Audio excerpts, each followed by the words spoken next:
de boa saúde, xa que cada ano crecemos en participantes. Iso é un bo síntoma do funcionamento da nosa hostelería.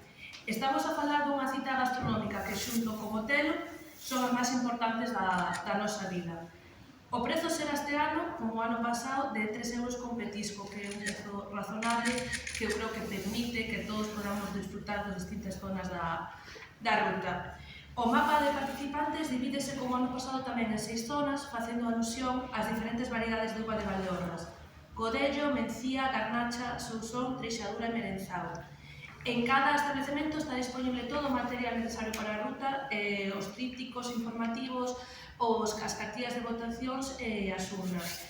Todos estes materiais, como podedes ver, teñen un código QR que enlaza a información en versión digital. Un ano máis, van a ser os clientes os que teñan a decisión de votar cal vai a ser o mellor petisco desta ruta de viños.